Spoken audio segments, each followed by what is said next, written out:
Halo semuanya, pernah nggak sih kalian bertanya-tanya gimana sih kita bisa merasa lapar, emosi, bahkan jatuh cinta sekalipun? Di balik itu semua ada para pemain yang tak terlihat, yaitu hormon yang diproduksi oleh kelenjar dan organ bekerja keras setiap harinya. Lalu, apa sih hormon itu? Menurut Kamus Biologi, pada tahun 2019, hormon adalah senyawa kimia yang digunakan oleh organisme multiseluler untuk mengatur, mengordinasikan, dan mengendalikan fungsi sel dan jaringan mereka. Bahan kimia ini dapat mengendalikan semuanya mulai dari metabolisme hingga perilaku. Sedangkan menurut buku yang ditulis oleh Tresno Saras yang berjudul Hormon Pesan Keseimbangan dalam Tubuh Manusia, hormon adalah zat kimia penting dalam tubuh manusia yang berfungsi sebagai pesan biologis. Berikut beberapa kelenjar yang memproduksi dan melepaskan hormon. Hipotalamus memproduksi dan melepaskan oksitosin, pelepas kortikotropin, pelepas gonadotropin, pelepas serotropin, dan somatostatin. Salah satu fungsi dari hormon tersebut yaitu hormon oksitonin berfungsi merangsang kontraksi rahim saat persalinan dan mengurangi stres dengan menekan hormon kortisol. Pankreas, insulin, dan glukagon. Insulin berfungsi untuk mengatur kadar glukosa dalam darah, juga mendukung metabolisme lemak dan protein. Kelenjar pituitari, prolaktin, perangsang tiroid, adrenokortikotropin.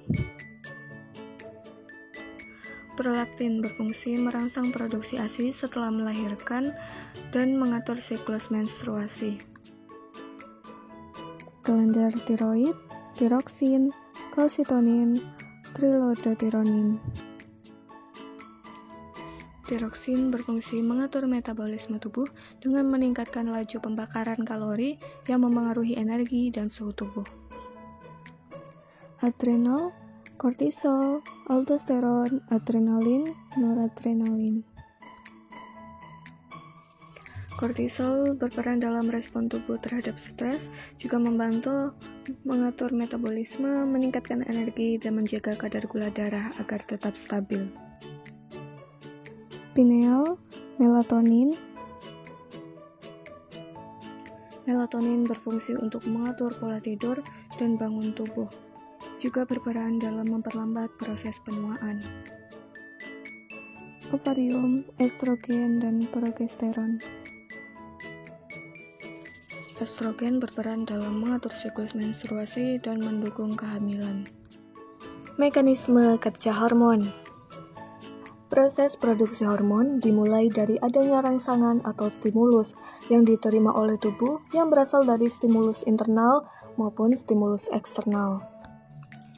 Setelah menerima stimulus, hormon diproduksi oleh kelenjar endokrin yang mempunyai efek tertentu pada aktivitas beberapa organ dalam tubuh, mengambil bahan dasar dari darah untuk mensintesis hormon. Produksi hormon sendiri dibagi menjadi dua. Yang pertama, hormon peptida atau protein. Disintesis oleh ribosom dimulai dari pembentukan rantai asam amino, lalu dimodifikasi hingga berbentuk aktif dan disimpan di dalam sel sampai ada sinyal untuk melepaskannya. Yang kedua, hormon steroid. Struktur molekulnya mirip dengan kolesterol. Setelah diproduksi, hormon akan segera dilepaskan ke dalam darah. Ketika ada sinyal, hormon dilepaskan oleh kelenjar endokrin dan ditransport melalui aliran darah menuju sel-sel target. Bagi hormon peptida bisa dialirkan tanpa bantuan apapun, sedangkan hormon steroid memerlukan protein pengikat. Setelah dialirkan oleh darah, hormon akan ditangkap oleh reseptor. Reaksi hormon terjadi hanya jika ada reseptor hormon yang sesuai pada sel target. Bagi hormon peptida, reseptor berada pada permukaan sel, sedangkan hormon steroid reseptor berada di dalam atau inti sel. Setelah hormon mencapai sel target yang sesuai, hormon akan berikatan dengan reseptor. Hal ini akan mengakibatkan serangkaian respon di dalam sel target, misalnya mengubah aktivitas enzim atau melakukan fungsi lainnya. Hormon diatur oleh mekanisme umpan balik. ada umpan balik negatif dan ada umpan balik positif.